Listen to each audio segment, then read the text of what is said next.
عامل ايه يا ابو الصحاب؟ ازيك؟ عامل ايه؟ يا رب تكون كويس وبخير. بص، انا جاي اكلمك النهارده عن القرعه بتاعه كاس العالم للانديه. تمام؟ ومجموعه النادي الاهلي طبعا بالتوفيق للنادي الاهلي، ويا رب يوصل لابعد نقطه في البطوله دي. تمام؟ مش هقول لك يعني ندعي بقى، انت فاهم؟ لو طلبت يعني اطلب، زي ما بيقولوا كده، لو عشقت اعشق قمر، وان طلبت وان سرقت تسرق جمل وبتاع والجو دوت. فانا بطلب من الله سبحانه وتعالى يعني ان الاهلي يكون هو البطل. حلو كده، حلو كده. بس في نقطتين او 3 نقط كده، كام نقطة بس محتاجين ان احنا نتكلم عليهم يعني. اول نقطة، طبعا مبروك للنادي الاهلي وصوله لكاس العالم للاندية. حاجة ما بتتكررش كتير بالنسبة للكرة المصرية، يمكن أول مرة تتكرر أصلا في العالم كله يعني عموما. تمام؟ كل الأندية اللي مشاركة في كأس العالم للأندية دي نسخة جديدة من كأس العالم، وكل الناس بتتمنى تشارك في كأس العالم بالنسخة الجديدة لأول مرة في تاريخه. تمام تمام. عشان الناس بس اللي بتقلل من النادي الاهلي، بتقلل من البطوله، بتقلل من الكلام ده كله، تمام ماشي، مفيش مشكله خالص، خليك مكاني. ده اللي انا اقدر اقوله لك. لما توصل للي انا وصلت له، او توصل للي الاهلي بيحققه، او توصل للمكان اللي الاهلي فيها، تقدر ساعتها ان انت تتكلم معايا. غير كده ما اسمعش حسك، لان انا دلوقتي بنافس ناس تانية. تمام؟ انا دلوقتي بنافس، يعني بنافس ليفلات تانية خالص. ما ينفعش ان انا اقول لك بقى في الفتره الحاليه اصلا انت المنافس بتاعي. لا، انت المنافس بتاعي في دوري نايل. حلو.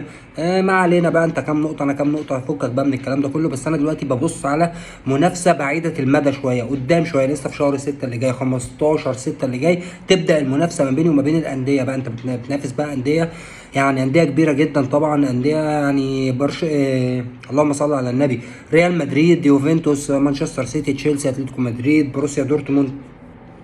انديه زي ما انت عايز تقول اللي انا اتوقع لها اصلا من دور الثمانيه، اللي العالم كله يتوقع لها من كده، من دور الثمانيه بتاع البطوله دي. هيبقى انت بتتفرج على دور الثمانيه بتاع دوري ابطال اوروبا. خلاف كده انت يعني ايه، يبقى توفيق من عند ربنا. تمام؟ واجتهاد بعض اللاعبين واجتهاد بعض الفرق وكل الكلام ده. تاني حاجة ممكن نتكلم فيها، ان مفيش حاجة اسمها مجموعة الاهلي سهلة. مفيش حد وصل للمكانة اللي الاهلي وصل لها، او للفرق اللي مشاركة في كاس العالم للأندية وصلت لها، ونقدر نقول على فرقة سهلة ايا كانت الفرقة دي بتمثل قارة ايه او بتمثل الدوري ليه. دي اقوى فرقة في القارة بتاعتها، او بتمثل القارة بتاعتها، او اقوى فرقة في الدوري في البلد بتاعها. فما ينفعش ان احنا نستهين بيها علشان خاطر الناس اللي بتطلع تقول مجموعة الاهلي سهلة. يمكن يعني قوة الفرق اللي في باقي المجموعات ما تبقاش بقوة الفرق اللي في مجموعة النادي الأهلي، ولكن مفيش فرقة وصلت للمكان دوت ونقدر إن احنا نستهون بيها. زي ما بالظبط بتقدر تتكلم كده على بطولة كأس العالم للمنتخبات، مفيش حاجة اسمها منتخب وصل كأس عالم.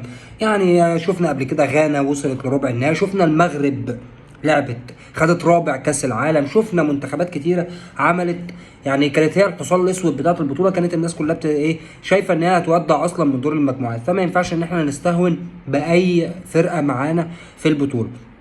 تالت حاجة، ما ينفعش ان انا اتكلم على فرقة فيها ميسي، ماليش علاقه بقى بباقي العناصر، ماليش علاقه بسواريز المهاجم بتاعهم، ماليش علاقه ببوسكيتس، ماليش علاقه بجوردي البا، ماليش علاقه بالكلام ده كله. بس ما ينفعش اتكلم على فرقه فيها ميسي، تمام، واقلل منها. ما ينفعش ان انا اتكلم ان انا هلعب مباراه الافتتاح يوم 15 6 2025 ان شاء الله. ما ينفعش ان انا اقول ده انا اصعد، ده انا كده اضمن الصعود، ده اسهل مجموعه، ده مش عارف. ما تستهونش بمجموعه فيها ميسي، ما تستهونش بفرقه فيها ميسي. يا جماعه مش انا اللي بقول، التاريخ هو اللي بيقول الكلام ده كله. تمام؟ تمام. بالميراس طبعا فرقه محترمه جدا، لعبنا قدامها كسبناها بضربات الجزاء في كاس العالم للانديه، فليها طار معانا. فاكيد يعني كل الفرق اللي انا بكلمك فيها دي ايا كانت مستوياتها ايه، لازم هتعمل تدعيمات قبل البطوله دي، خصوصا بعد القرار اللي الفيفا طلعته اللي هو التدعيم الاستثنائي شهر بتاع البطوله، واللاعب بيبدا يرجع تاني ان هو ايه، يرجع للنادي الاساسي. فجميع الفرق او جميع الانديه اللي مشاركه في البطوله دي هتبدا ان هي تعمل تدعيمات كبيره جدا عشان البطوله. طيب، انا معايا مين تاني في المجموعه؟ معايا بورتو. يعني يمكن بورتو من المرشحين الاوائل، ان هو عشان طبعا بيمثل اوروبا وكده، فيمكن هو البطل، المرشح الاول ان هو يصعد اول في المجموعه. ولكن كره القدم ما فيهاش كلمة مرشح ومش مرشح، والأهلي ومش وبورتو وميامي ومش عارف. مفيش الكلام ده كله. أنت مستواك ايه هو اللي هيحدد مصيرك في البطولة، هو مستواك ومستوى لعيبتك الرجالة بإذن الله. طبعا اللي احنا متعودين من النادي الأهلي على اللعب تحت ضغط في أي ظروف وفي أي حتة، سواء مع جماهيرك او من غير جماهيرك. الاهلي معودنا طبعا فعلا على السيناريوهات دي. تمام؟ فانا بشوف ان المباراه، اول مباراه بالنسبه للنادي الاهلي، هي اصعب مباراه ممكن يلعبها في البطوله دي. ليه؟ تلعب بره ارضك طبعا، ده شيء اساسي. خلاص انت بتلعب في امريكا، بس بتلعب مع بطل الدوري الامريكي اللي هو انتر ميامي بقياده اعظم فعلا من لمس الكره المصريه، من لمس الكره العالميه، انا اسف، من لمس الكره في التاريخ.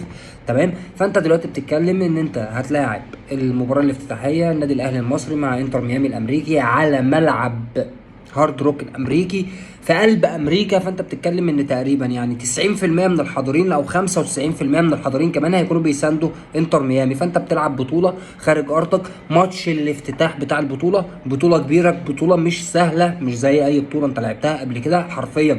كاس العالم للانديه غير اي بطوله الاهلي شارك فيها قبل كده. انت بتتكلم ان انت بتلعب فيه او مع بطل امريكا، الدوري الامريكي اللي هو البلد المستضيف يعني عموما. ولكن ما ينفعش برضو نستهون ان انتر ميامي داخله البطوله كده. انتر ميامي ده انت البلد المستضيف، ما ينفعش طبعا. هكررها المره الالف وما زلت عند رايي، ما ينفعش استهون بفرقه فيها ميسي، مستحيل. ايا كان لو كان الفرقه دي ما فيهاش غير ميسي، ما ينفعش استهون بالفرقه دي خالص. تمام. عشان بشوف دلوقتي، بدات اشوف على السوشيال ميديا عموما ان في ميمز بدات تطلع ومش عارف ايه، وده نهايه ميسي على اكرم توفيق، على ايد اكرم توفيق، والقصه دي ما ينفعش. انا ما ينفعش اوصل للفرقه بتاعتي او ان اوصل للعيبه النادي الاهلي ان انتوا مجموعتكم سهله، ان انتوا مجموعتكم تقدروا تصعدوا منها.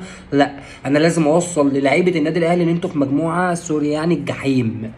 انتوا في مجموعه، انتوا في اصعب مجموعه في البطوله. لو احنا عايزين فعلا لعيبه النادي الاهلي تبدا ان هي تأدي بالمباريات او بالشكل اللي النادي الاهلي عودنا عليه تحت اي ضغوطات، وده مش اي ضغط، ده مش اي ضغط. انت بتلعب في بطوله حرفيا ماتش الافتتاح، يعني العالم كله بيهمه دايما ماتش الافتتاح. فانت بتلعب في ماتش الافتتاح، العالم كله باصص عليك، العالم كله هيشوفك، العالم كله هيشوف لعيبتك، العالم كله هيشوف طريقه لعبك، العالم كله هيشوف اللعيبه بتاعتك. قدامك يعني فرصة تنتهزها. ماتش البطولة، ماتش الافتتاح ده انا بشوفه هو وماتش النهائي من اهم ماتشات اي بطولة، ماتش الافتتاح. تمام. خصوصا ان انت بتتكلم في بطولة زي كاس العالم للأندية، يعني جميع الفرق في العالم وجميع المشاهدين في العالم هيتابعوا المباراة دي. خصوصا كمان انت بتتكلم ان انت هتلاعب اسطورة حرفيا. فمشجعين كل اللي بيشجعوا بقى، سواء اللي بيشجعوا الاهلي او بيشجعوا الزمالك او بيشجعوا بورسعيد او بيشجعوا اي حاجه، بيحبوا ميسي في بطوله زي دي، خصوصا ان البطوله هتبقى مذاعه كمان. فانت بتتكلم ان كل الناس هتبقى عينيها على المباراه دي. فانت ما ينفعش تستهون، لازم نبدا حرفيا نحضر للبطوله دي من دلوقتي. كابتن محمود الخطيب لازم تبدا تحضر من دلوقتي.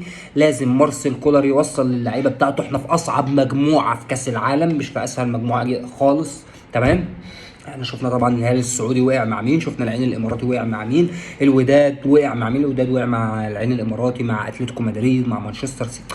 فانت بتتكلم في يعني لو بتتكلم في اصعب مجموعه، هي دي اصعب مجموعه انا معاك. بس ما ينفعش ان انا اوصل للعيبه بتاعتي ان انا في مجموعه سهله، ما ينفعش ان انا ادي اريحيه للعيبه بتاعتي. طبعا في الايام اللي جايه هنتكلم كتير بقى عن الفرق اللي هتقابل النادي الاهلي ومشوار النادي الاهلي في كاس العالم للانديه ومشوار كاس العالم للانديه. فاتمنى من الله سبحانه وتعالى ان الحلقه تكون عجبتك، حلقه خفيفه كده لايت يعني طالع اتكلم معاك. فلو عجبتك الحلقه ما تنساش تعمل لايك، ولو لسه ما اشتركتش في القناه اشترك وفعل زر الجرس عشان يوصلك كل جديد، واستناني كل يوم في حلقه جديده عشان نتابع اخبار كاس العالم للانديه. السلام عليكم.